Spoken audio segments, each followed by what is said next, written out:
எல்லாருக்கும் வணக்கம். மெய்வெளியினுடைய நாடக பயிலரங்கம் ஏற்பாடு செய்திருந்த ஒரு நாடக விழா இந்த மாதத்தினுடைய ஆரம்ப பகுதியில் இடம்பெற்றிருந்தது. அதை பற்றி எங்களுடைய வெற்றி தமிழாவிலையும் நாங்கள் உங்களோட பகிர்ந்திருந்தோம். இந்த நாடக விழாவுக்கு நான் போயிருந்தேன்.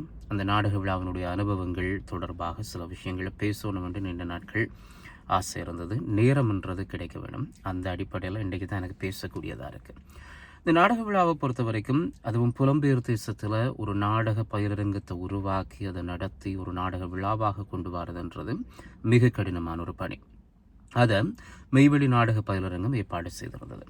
நிறைய பேர் வருவினமா, டிக்கெட் முழுக்க போகுமா, அரங்கம் நிறைந்ததாக இருக்குமா என்ற கேள்விகளோடு தான் நாங்கள் போயிருந்தோம்.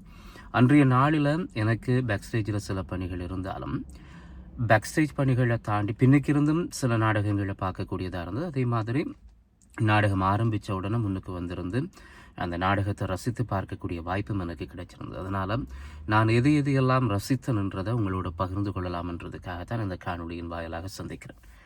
முதலாவது, இந்த நாடக விழாவு என்றதனுடைய வெற்றியாக நான் பார்த்தது அரங்கு நிறைந்த நிகழ்வாக இது இடம்பெற்றிருந்தது. ஒன்று, சாம் பிரதீபன், ரஜிதா சாம் அவர்களுடைய அன்பு, அடுத்தது நாடகத்தின் மீது இருக்கக்கூடிய பற்று என்று அந்த அரங்கம் நிறைந்திருந்தது. அது ஒரு மகிழ்வான ஒரு விஷயமா இருந்தது. என்ன, பொதுவாக இலக்கிய விழாக்கள், நூல் விழாக்கள், இது மாதிரியான விழாக்களுக்கு அரங்கு நிறைந்து வாரதுன்றது மிக குறைவாக இருக்கும். ஆனால் அன்றைக்கு அந்த அரங்கம் நிறைந்ததாக இருந்தது என்பது முதல்ல அந்த நாடக விழாவினுடைய வெற்றியாக பார்க்க வேண்டும். இரண்டாவது, கவனிக்க வேண்டிய ஒரு விஷயமா இருந்தது, குறிப்பிட்ட நேரத்துக்கு ஆரம்பித்தது. நான் கூட கேட்டிருந்தேன், கொஞ்சம் டிலே பண்ணுவோமா, இன்னும் கொஞ்சம் ஆக்கள் வரட்டும். ஆனால் சரியான நேரத்துக்கு அந்த நிகழ்வு ஆரம்பிக்கப்பட்டது என்றது ஒரு மிகப்பெரிய இன்னொரு வெற்றியாக நான் பார்க்கிறேன். இது அந்த நாடக விழாவினுடைய ஏற்பாட்டாளர்களுக்கு போய் சேர வேண்டிய ஒரு விஷயம். அடுத்தது, இப்போ பேக் ஸ்டேஜிலையும் எனக்கு இருந்த அனுபவத்தில் சொல்கிறேன் அப்படின்னா, ஒரு ஆர்கனைஸ்டான ஒரு நாடக கமிட்டியாக எனக்கு பார்க்க முடிஞ்சு அப்படின்னா, யார் யார் இந்த நாடகத்தில் இருக்கணுமோ அவர் எல்லாருமே தயார் நிலையில் இருந்தார். மேக்கப்போட உடுப்பு எல்லாம் போட்டு தயார் நிலையில் அவர்கள் இருந்தார். அது ஒரு ஆர்கனைஸ்டாக இருந்ததால் மிக இலகுவாக அந்த நாடகத்தை அரங்கேற்றினதும் அல்லது ரசிக்கக்கூடிய வகையில் கொடுக்கக்கூடியதாக இருந்தது.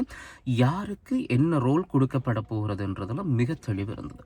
இது அடுத்த பாசிட்டிவான விஷயம். அப்படியே நிகழ்வு ஆரம்பித்திருந்தது.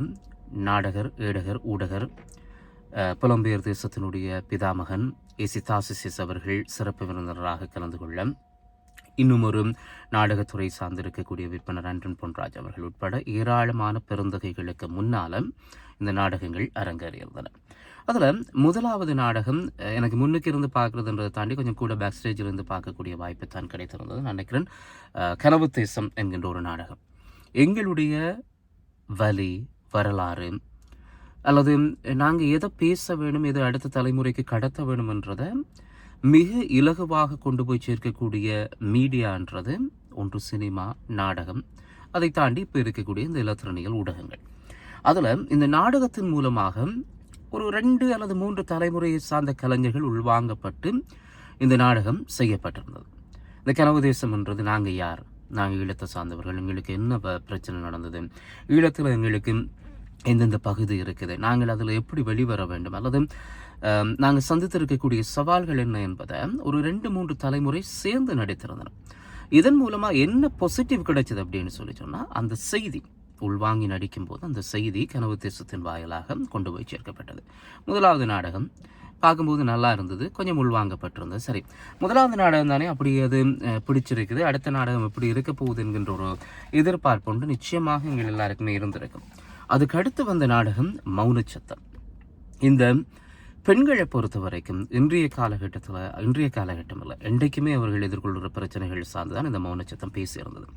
ஆனால் அந்த மௌனச்சத்தம் தொடர்பில் சில விமர்சனங்கள் இருக்கு. ஏனென்றால் இன்றைய காலகட்டத்திற்கு அதனுடைய கதையினுடைய அந்த கதை எடுத்துக்கொண்ட கருப்பொருள் சரி, ஆனால் எல்லா விடயங்களும் இன்றைய காலகட்டத்தில் அந்த காட்சிப்படுத்தப்பட்டது போலத்தான் இருக்கிறதா என்றால் அது சில இடங்களில் கேள்விக்குறிகளாகவும் இருக்கும். ஏனென்றால் பெண்களை தாண்டி அதை இன்றைக்கு ஒரு மனிதர்களாக சந்திக்கின்ற பிரச்சனையாக மாறி இருக்கும். ஆனால் அது எல்லாத்தையும் உடைச்சு இன்றைக்கு நிறைய பெண்கள் சாதிக்கின்றவர்களாக மாறி வந்திருக்கிறார்கள். ஒரு பிறக்கின்ற குழந்தை ஆணாதிக்கத்தால் அல்லது வீட்டில் இருக்க தகப்பனால, அண்ணனால, தம்பியால், அதுக்கு பிறகு கணவனால, அதற்கு பிறகு தாயாகின்ற போது பிள்ளையால, மகனால, இப்படி என்னென்ன சவால்களை சந்திக்கிறாருன்றது தான் இந்த மௌனச்சத்தம் சொல்லியிருந்தது. இப்போ சில இடங்கள் இப்போ எனக்கு பொதுவாக இது மாதிரியான ஒரு குரூப்பான ஒரு நாடகம் அல்லது இது ஒரு ஒட்டுமொத்தமாக இந்த நாடக பயிலரங்கத்துக்கு கிடைத்திருக்கக்கூடிய வெற்றி. ஆனால் அதில் ஒருத்தரை குறிப்பிட்டு சொல்றதுன்றது பொருத்தமாக இல்லாவிட்டாலும் கூட இப்போ நான் ஒரு ரசிகனாக எனக்கு பிடிச்சிருந்த விஷயங்களை நான் பகிர்ந்து கொள்ள வேணும் இல்லையா? அதில் எனக்கு மிக பிடித்திருந்த ஒரு விடயம் அந்த பெண் ஒரு ஒரு பெண்ணை சுற்றித்தான் அது நடத்தப்பட்டிருந்தோம். அந்த பெண் நடித்திருந்த விடம் ஒரு இடத்துல நிற்கிறார், அவருடைய ஃபேஸ் எக்ஸ்பிரஷனாக இருக்கலாம் அல்லது அவர் சொல்கின்ற விஷயங்களாக இருக்கலாம், அது பிடிச்சிருந்தது. இதை தாண்டி சர்ப்ரைஸாக சாம் பிரதீபன் அவர் தம்பதியினுடைய மகள் அஞ்சனா நடிச்சிருந்தார். இப்போ அஞ்சனாவை ஒரு குழந்தையாக இருந்து நான் பார்த்துட்டு இருக்கிறேன். எனக்கு அவருடைய வளர்ச்சி அல்லது அவருடைய ஒவ்வொரு படிக்கட்டையும் நானும் பார்த்துருக்கிறேன். ஆனால் அன்றைக்கு ஆச்சரியப்பட்டு பார்த்தேன், ஒரு கை தேர்ந்த நடிகையா அஞ்சனாவினுடைய நடிப்பை என்னால் பார்க்க முடியுது. தெரிந்தவர்ன்றதாலேயோ அல்லது பழக்கமானவர்கள்ன்றதாலேயோ வர்றதில்லை, ஒரு ரசிகனாக உண்மையில சந்தோஷமாக இருந்தது. ஒரு கை தேர்ந்த நடிகையாக அஞ்சனாவினுடைய நடிப்பு எனக்கு மௌனச்சத்தத்தில் அதிகமாக பிடிச்சிருந்தது. அவர் மற்ற நாடகங்களில் நடிச்சிருந்தாலும் கூட மௌனச்சத்தத்தில் குறிப்பிட்ட அந்த ஒரு பகுதிக்கு அவர் வந்திருந்தாலும் கூட அதில் என்னால் ரசிக்கக்கூடியதாக இருந்தது. ஏனென்றால் அந்த உணர்வுகளை அஞ்சனா வெளிப்படுத்தி இருந்த விதம். அதுக்கு பிறகு வழக்கம் போல சாம் பிரதீபம் போன்றவர்கள், ரஜிதா போன்றவர்கள் நான் அதில் சொல்லினேன், அவங்க எல்லாம் அதில் மிகப்பெரிய ஜாம்பவான்கள். அதை தாண்டி இருக்கக்கூடியவர்களை ஒரு ரசிகனுடைய பார்வையில் சொல்கிறது தான் நான் இப்போ இதில் சொல்கிறேன். அந்த நாடக ஒட்டுமொத்தமாக கருப்பொருள் தொடர்பாக சில விமர்சனங்கள் வந்து வேறு கருத்துக்கள் எல்லாம் இருந்தது. இது சில கருத்துக்களை மாற்றலாம் என்ற கருத்துக்கள் எல்லாம் இருந்தது. ரஜிதா சாம் பிரதீபனோட கூட அதை பேசியிருந்தோம். பேசும்போதும் அது அடுத்தடுத்த நாடகங்களில் வேறு ஒரு பார்வையில் அது வருவதற்கான வாய்ப்புகள் இருக்கிறதாகவும் உறுதியளித்திருக்கிறார். அடுத்த நாடகம் இது முழுக்க ஒருத்தர். நாங்கள் இன்றைக்கு பார்த்திபனுடைய ஒற்றை செருப்பை பார்த்துட்டு அந்த படம் ஒரு இமாலயமான ஒரு படம், அது ஒரு பெரிய விஷயம் என்று பேசுகிறோம். அதே மாதிரி நாடகத்தில் தனி ஒருத்தர் பல கதாபாத்திரங்கள். இப்போ சாம்பிரதிபனோட நான் சில பணியாற்றிய காலத்தில் அவருடைய அந்த அரசியல் நையாண்டி நிகழ்ச்சிகளை பார்த்து ரசித்திருக்கிறேன். அதில் இன்னொரு வேர்ஷனாக ஒரு நாடகத்தில் அதுவும் அந்த மேடையில் உடனுக்குடன் அவருடைய உடல் மொழியாக இருக்கலாம் அல்லது அவருடைய பேச்சு மொழியாக இருக்கலாம். இதெல்லாம் பார்க்கும்போது சில நாடகத்துறை ஏன் இந்த நாடகத்துறை இப்போ இப்படி போச்சுது இல்லாமல் இருக்கின்ற ஒரு ஆதங்கம் வந்திருந்தது. பாடசாலை காலத்தில் நானும் ஒரு நாடக நடிச்சிருக்கிறேன். தமிழாக இருக்கலாம் இல்லை ஆங்கிலமாக இருக்கலாம், நடிச்சிருக்கிறேன். ஆனால் அது ஒரு பாடசாலை காலம் என்னும்போது அது ஒரு வேறு, இது ஒரு ப்ரொஃபஷனலான ஒரு விஷயமாக வரும்போது ஏதோ உண்டு. அந்த அந்த அந்த நாடகத்தில் இருந்து கண்ணும் மாறையில் மைண்டும் போகல வேறு இடத்துக்கு, அதுக்குள்ளேயே இருந்தோம். நகைச்சுவை இருந்தது, வாழ்வியல்ன்ற அத்தனை விஷயங்களும் அதுக்குள்ளே இருந்தது. ஒருத்தன் வெளிநாட்டுக்கு இங்கே இருந்து கஷ்டப்பட்டு உழைச்சி திருமணம் செய்து அங்கே இருந்து மனைவியை கூப்பிட்டு அதுக்கு பிறகு அவர் சந்திக்கின்ற சவால்களை சொல்லி ஒரு குழந்தையோடு அவர் சவாலை எப்படி கையாளுறாருன்றத ரியாலிட்டி இருந்தது, சந்திக்கின்ற பிரச்சனைகள் இருந்தது. இதை தாண்டி அவர்கிட்ட இருந்த இன்னொரு விஷயம், அதை எங்கெல்லாம் உறுத்துகின்ற விஷயம் இருக்குது அல்லது ஒன்றை சொல்கிறதுக்கு தயக்கமான விஷயங்கள் இருக்குது, அதெல்லாம் காமெடியாக சொல்லப்பட்டிருந்தது. இதெல்லாத்தையும் தாண்டி பல இடங்களில் டார்க் காமெடி. இப்போ இன்றைக்கு நாங்கள் நெல்சன்ற படத்தை நாங்கள் எல்லாத்தையும் கொஞ்சம் அங்கங்கே போய் வரேன். நான் நெல்சன்ற படத்தை வச்சு நாங்கள் சொல்கிறோம் தானே டார்க் காமெடி இருக்குன்னு சொல்லி. நான் சாம் பிரதீப்கிட்ட அதை ரசித்தேன். அவர்கிட்ட அந்த டார்க் காமெடி இருந்தது.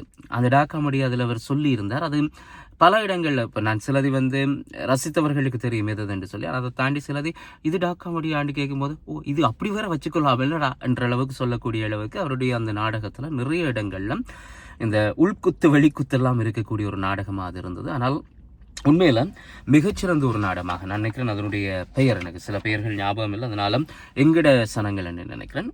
அந்த நாடகம் மிகச்சிறப்பாக இருந்தது. தனி ஒருத்தர் கிட்டத்தட்ட 45 நிமிடங்கள் ஒரு ஆற்றுகையை கொடுக்கறதுன்றது ஒரு பெரிய விஷயம்.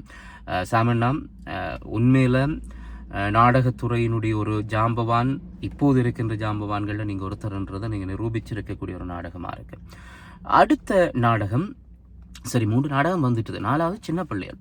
இது என்ன ஜோனரில் இருக்க போகுது, எப்படி இது இருக்க போகுதுன்னு சொன்னால், அது வெளியிலிருந்து பார்க்கும்போது ஒரு நகைச்சுவையான ஒரு நாடகமாக தான் இருந்தது. ஆனால் அதற்குள்ள மற்ற எல்லாத்தையும் விட அதற்குள்ளே தான் நிறைய அரசியல் இருந்தது.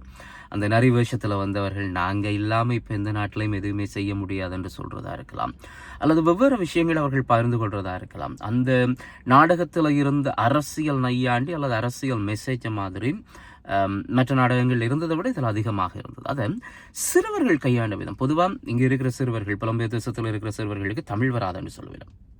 ஆனால் அந்த சிறுவர்களுக்கு தமிழை சொல்லிக் கொடுத்து, ஏன்னா ஆடியோ ட்ராக் பின்னுக்கு ப்ளே பண்ணப்பட்டிருந்தாலும் அந்த தமிழை புரிஞ்சு கொண்டா தான் நடிக்கும். நீங்கள் எந்த ஒரு டயலாக்கையும் உள்வாங்காமல் யாருமே நடிக்க முடியாது இல்லையா? அப்படி ஒரு விஷயத்தை அவர்கள் உள்வாங்கி கொண்டு நடிச்சிருந்ததுன்றது ஒரு மிகப்பெரிய ஒரு விஷயமாக பார்க்கப்பட்டிருந்தது. எனக்கு அந்த குழந்தைகளுடைய பேர்கள் ஒவ்வொரு தரா தெரியாட்டிலும் கூட எல்லாருமே மிகச்சிறப்பாக நடித்திருந்தார்கள். இதில் இன்னொரு விஷயம் நான் ஒரு சிலரை நோட் பண்ணணுன்னு சொல்லியிருந்தேன். அந்த மௌனச்சத்தம் நாடகத்தில் நான் நோட் பண்ணதில் அந்த பெண்ணை நோட் பண்ணியிருந்தேன். அதே மாதிரி அஞ்சனாவின் நடிப்பை பார்த்து மௌனச்சத்தம் நிறைய எங்களுக்கு எல்லாமே எங்களுடைய வாழ்க்கையில கடந்து வர ஏதோ ஒரு சம்பவத்தினுடைய கோட்பாத்தானே இருக்கும். அப்போ அதில் இந்த மௌனச்சத்தம் நிறைய பேருக்கு ரிலேட்டடாக இருந்தது. விசிலடிச்சனம், சிரிச்சனம். அதில் அந்த மாப்பிள்ளை கதாபாத்திரத்தை ஒருத்தர் ஏற்று நடிச்சிருந்தார், சதீஷ்னு சொல்லி. அவர் உண்மையில இப்போதுதான் அவர்கிட்ட பேசும்போது தான் தெரிஞ்சோன்னா இப்போதான் அவர் இந்த நாடக பயிலரங்கத்தோடு இணைந்து கொண்டு நாடகத்தில் நடிக்கிறாருன்னு சொல்லி. ஆனால் அவருடைய அந்த நடிப்பு, அந்த கதாபாத்திரத்துக்கு அவர் கொடுத்திருந்த உயிர், ஏனென்றால் நடிப்புன்றது அந்த கதாபாத்திரத்துக்கு அந்த கதாபாத்திரமாக நீங்கள் உங்களை பார்க்க வேணும். நாங்கள் பார்க்குறாக்கள் அந்த கதாபாத்திரமாக அவரை பார்க்கணும். அவர் ஒரு மாப்பிள்ளையாக நடிக்கிறார். அந்த மாப்பிள்ளை எப்படி மாப்பிள்ளை சந்தையில் விலை பேசப்படுறார், அதுக்கு பிறகு அவர் எப்படி மாறுறார், என்னென்ன செய்யப்படுறார் என்ற விஷயங்கள் அந்த கதாபாத்திரமாக கொண்டு வந்திருந்தார். உண்மையில் எனக்கு ஆச்சரியமாக இருந்தது.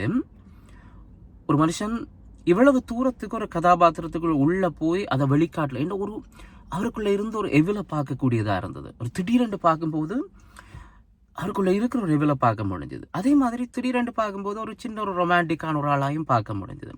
இன்னும் ஒன்று, நாங்கள் சில பேர் யோசிப்போம், ஓகே இந்த கதாபாத்திரம் நான் இவ்வளவு வயசாயிட்டது, இந்த கதாபாத்திரம் நான் செய்யணுமான். ஆனால் அதெல்லாத்தையும் தாண்டி அது அந்த நாடகத்தினுடைய கதாபாத்திரம்ன்றதை உணர்ந்து கொண்டு சில கம்ப்ரமைஸ் செய்து கொண்டு அந்த நாடகத்தை பார்த்தவர்களுக்கு நான் சொல்கிற காட்சிகள் சில புரியுமென்னு நினைக்கிறேன். அப்படி கம்ப்ரமைஸ் செய்து கொண்டு அவர்கள் நடித்திருந்ததுன்றது மிகப்பெரிய ஒரு விஷயமா இருந்தது. இது எல்லாவற்றையும் தாண்டி இந்த 4 நாடகங்களும் மிக வெற்றிகரமாக அரங்கேற்றப்பட்டதை தாண்டி நாடகர், ஏடகர், ஊடகர் ஏசி தாசிஸ் அவர்களுக்கான மதிப்பளிப்பும் அவருக்கான ஒரு மிகப்பெரிய கௌரவமும் அந்த மேடையில் கொடுக்கப்பட்டிருந்தது. உண்மையில் அது ஒரு பெரிய விஷயமா பார்க்க வேண்டும். ஏனென்றால் வாழ்ந்து முடித்ததுக்கு பிறகு நாங்கள் பாராட்டுறதை விட வாழ்ந்து கொண்டு இருக்கும்போது எங்களுடைய கலைஞர்கள் கொண்டாடப்பட வேண்டும் என்றதில் எனக்கு மாற்று கருத்து இல்லை. எனவே ஏசி தாசிஸ் அவர்களுக்கான ஒரு மிகப்பெரிய கௌரவங்களில் ஒன்றாக அவருடைய வாழ்நாள் பயணத்தில், அவர் நாடகத்துறைக்கு கொடுத்த பயணத்தில் அவருக்கு கிடைத்திருக்கின்ற ஒரு மிகப்பெரிய கௌரவமாக இதை நாங்கள் பார்க்கலாம். எனவே ஒரு ஒட்டுமொத்தமான ஒரு அரங்கம் நிறைந்த முடிஞ்சு போயக்குள்ள நிறைய முடிகிற வரைக்கும் நிறைய பேர் இருந்து கைதட்டி இருந்தார்கள். அது இன்னொரு வெற்றி. அப்படி முடிஞ்சு போகின்ற வரைக்கும் இருந்து பார்த்த அத்தனை பேருமே இந்த நாடக விழாவை ரசித்திருக்கிறார்கள்.